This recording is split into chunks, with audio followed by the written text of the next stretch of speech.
எந்த மாதிரி எலெக்ஷன் பார்க்குறீங்க? எலெக்ஷன் இப்போ நிறைய பேர் திராவிடம், இப்போ விஜயம் வந்தார், அவரும் திராவிடத்துக்கு தான் பேசுகிறாரு. ஆனால் நாங்கள் அப்படி இல்லை. இது தமிழ் தேசியம் கொள்கை.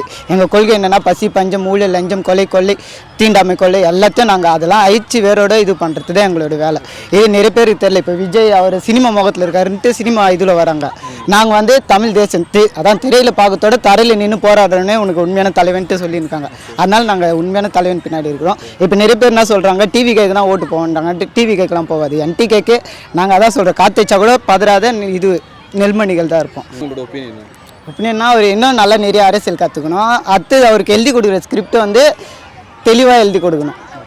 பார்த்து படிக்கிறான்றீங்களா? ஆமாம், பார்த்தும் படிக்கிறாரு, இதுவும் பண்ணிட்டு. உதயநிதி பற்றி நினைக்கிறீங்க? ஏன்னா அவரும் இன்னும் கொஞ்சம் அரசியலுக்கு நிறைய வாழணும், கலந்து நிறைய இது பண்ணணும். அவரை பற்றி நினைக்கிறீங்க? நினைக்கிறதுக்கு அவர் ஒன்றுமே இல்லை.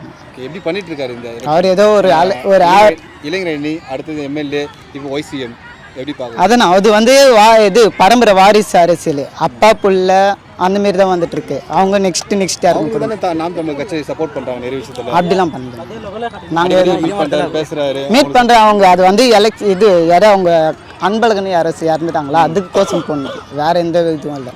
தனிப்பட்ட இது கொள்கை என்ன மாதிரி இருக்குன்னு கொள்கை அதான் தமிழ் தேசியம் இதுவாக இருக்கும்.